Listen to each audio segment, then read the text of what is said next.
Hello everybody, Sunday Adelaja here on the program Reconstructing Nigeria and Nigerians. The most important thing I want to do with these programs here is to give the solution to Nigeria's problem. I want to let Nigerians know that we can solve our problems and there are answers to our problems. And we could learn from people who have gone before us. We could learn the secrets of greatness of other nations. So today I'm going to be talking about secrets of European civilization. And on the basis of that, we could also learn some of these principles and use them to build a great continent and a great nation. Now, this is not just for Nigeria. This is for every country. We could use the same principle for all African countries or for every developing country.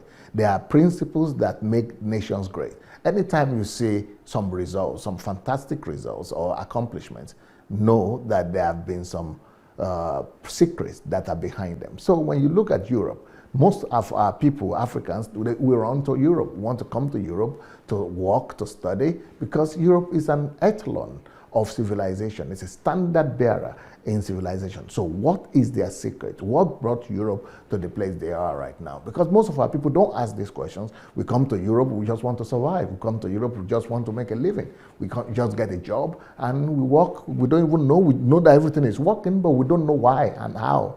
But today I want us to go into the secrets, the principles that we can learn from Europe's civilization.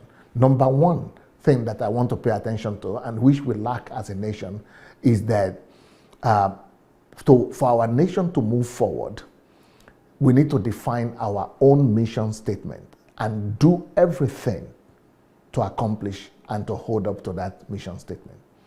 I'm sure that most people know that most companies, especially most successful companies, have their mission statement. Now, if I ask, what is the mission statement of Ghana? I don't think anybody can tell me. What is the mission statement for Nigeria? What is the mission statement for your nation?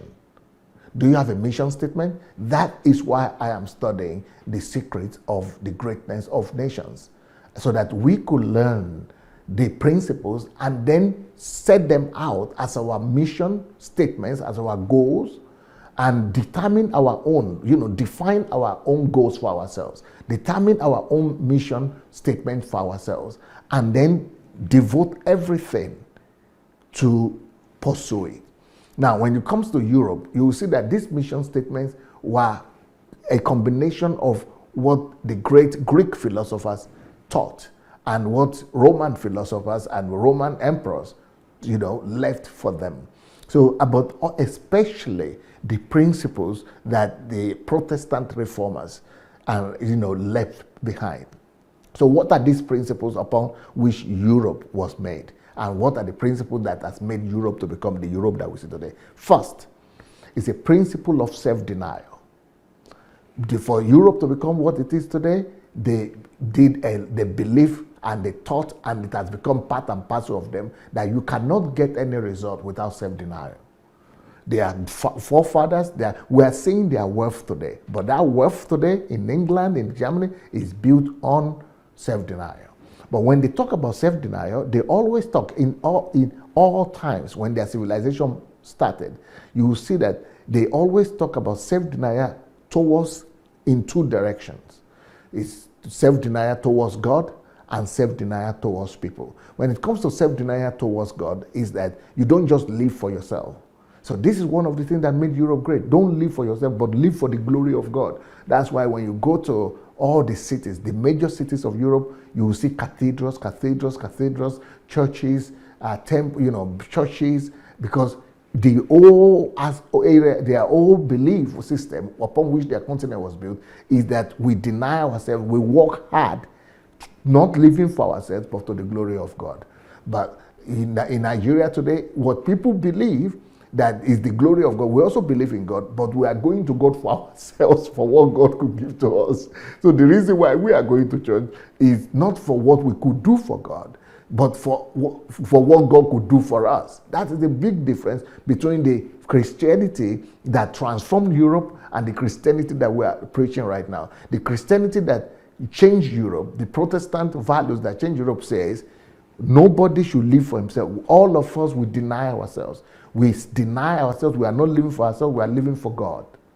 For his glory. And for his glory, we are building cities. For his glory, we are building industries. For his glory, we are building factories. For his glory, we are building laboratories. For his glory, we are studying. For his glory, we are getting education. We are building universities. For his glory, we are denying ourselves to glorify him. But in the Christianity that they teach today in our continent, they tell you that you go to church so that you will get blessed. You will get a car. You will get a house. You will get... So there are two aspects of self-denial that was taught by European Protestants. One is self-denial so that you glorify God. You do the will of God on the earth. Secondly, self-denial so that you don't live for yourself, but you are seeking the good of others. You deny yourself to seek the good and well-being of your neighbor. So instead of living for your own self and seek your own good, only your own good and your own well-being, you are taught, it is part of their principle that no, the well-being of your neighbor is your own well-being too. The goodwill, the well-being, the good of your neighbor is the good of the society in general. But in Africa today, nobody cares. In Nigeria, my country, Nigeria, nobody teaches you about the goodwill, about being good to your neighbor, about love for your neighbor, about taking care of your neighbor, about taking care of your environment, about not throwing papers everywhere. Why is it that in Europe today, you don't find Europeans throwing papers and, rubbishing everywhere? Because they believe that, if you do anything like that, you are hurting your neighbor and you are hurting the society at large. So self-denial is the basis of their greatness. Self-denial is one of the major things that they built their country about. Self-denial so that you glorify God. Self-denial so that you will be able to seek the good, you do good to your neighbor. Self-denial for the sake of God and for the sake of other men. So next principle that Europe was built upon is hard work. Every European person is encouraged, especially in the years before. Even up to now, it has become part and parcel of them. It is in school, it is in, if you married a German woman, for example, or a Dutch woman, you see, work, it has just become part and parcel of them. Hard work. But in our place, we don't even have institutions where people are being taught these things. But the way they taught it is that the churches are the people who spearheaded this campaign. They taught that work is the only way to manifest God's image on the earth. But what church in Nigeria is teaching that through hard work, through hard work you can manifest God's image on the earth. That the way for you to glorify God is not to just go to church or prayer mountains and pray, but to go to work and work hard and create something that is how you glorify God on the earth. But in our place, they will tell you, no, you need to go to prayer mountain, you need to come for anointing service, you need to go to church Monday to Friday. How can you build a great nation that way? You can never build a great nation that way. That is not Christianity. That is paganism. Now, next point that Europeans taught is that the source of joy and happiness is when you earn from labor, the profit of when you eat from the fruit of your labor, that joy comes and happiness is coming when you see the fruit of your labor. When you see the fruit of your labor is the source of happiness. But today, in my country, you don't want to see the fruit of your labor. You want people, destiny helper is what they are preaching to us. It's what people want. Everybody wants somebody to do something for them. But the greatest happiness, what Europeans taught their children, is that the greatest happiness is not what somebody gave you, but is when you see the fruits of your own labor. That you have labored. And when you see the fruit of the labor, that is your greatest happiness. And that is why they started paying pensioners their pension money, because they have labored all their lives. So towards the end of their life, now they can have pension. That is where that is coming from, because they have used their youth to build the nation. Now they can earn from their labor. But if our people are just trying to make a living anyhow and deceive everybody, that's where we are having fraud from. So for us to build a nation, to reconstruct Nigeria, we need to first of all come up with our own value systems, which I'm going to talk about because I already came up with the value system for Nigeria and upon which Nigeria will be built. But we also need to be able to, penetrate through the system, make these values permeate through the system, through the media, through education, through entertainment, through families. We need to make these principles to go everywhere. So we need to, let our leadership, the leaders of our country, wake up from their slumber, because what we are talking about today in our country is, okay, somebody will build the mainland bridge, we build 2 bridges, we constructed the road we are not talking about real thing that really make people great, because it's only great people that will be able to build great nation. We are not talking about the values that will really change us and our attitude. The next thing that these Protestants preached that built Europe up and that made Europe the great Europe that we see today is what they call the dignity of labor. Dignity of labor. What they mean is that there is dignity in labor, that every work that you do that is worth the praise, is worth being acknowledged and being praised, that no work is a disgrace, no work is a shame, and that any work that you do is to the glory of God and to the betterment of men. As long as you are working to the glory of God, as long as you are working to make life of other people good, that you deserve to be praised, you deserve to be honored. So many a job is not a disgrace. Blue collar job is not a disgrace. That is hard work that brings dignity to man. So dignity of labor is another thing that we need to teach our people so that they will not be ashamed of it. Because today most of our graduates are ashamed of going to work, in what they call manual job or low-paying job or blue-collar job. But in Europe, they taught their children that all work comes from God and that all jobs must be respected because they are being done unto God and for the betterment of other people.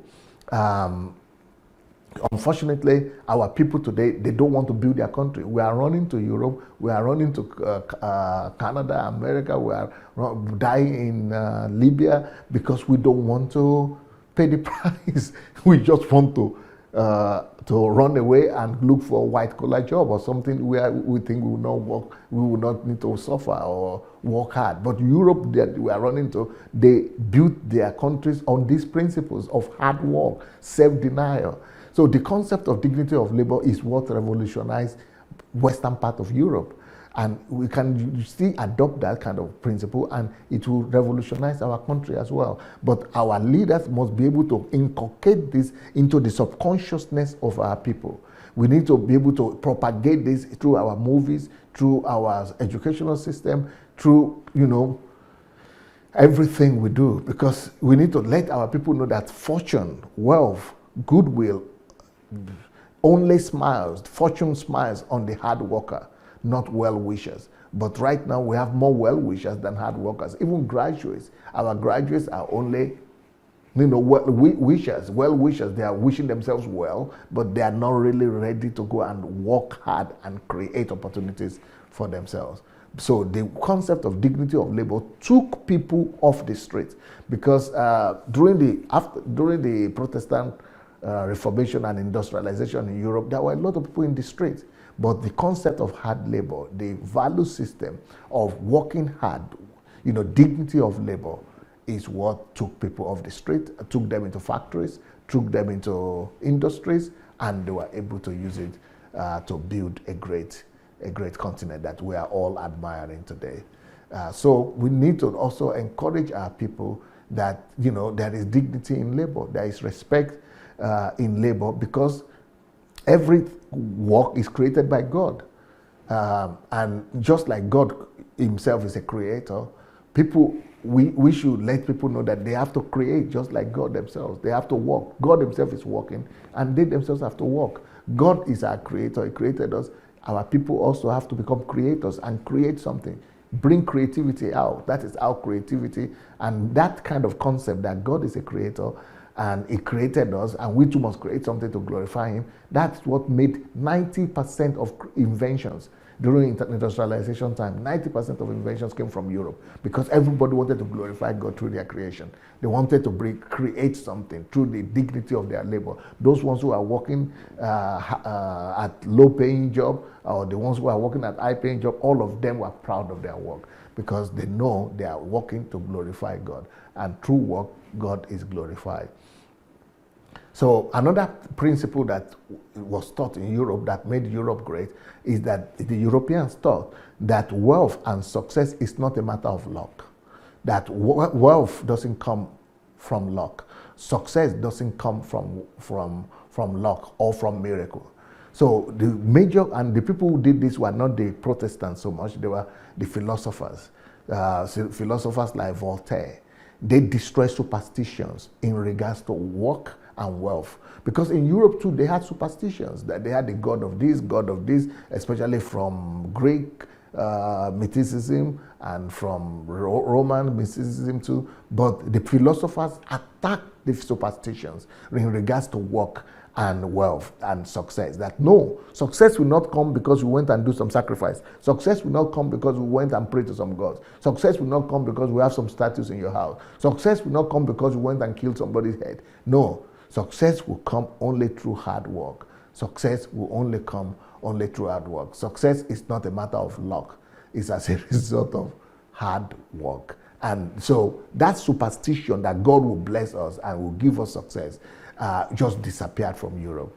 And because of that, freedom from superstitions that work, God will bless, money, miracle money will come, or destiny helper will come and help us.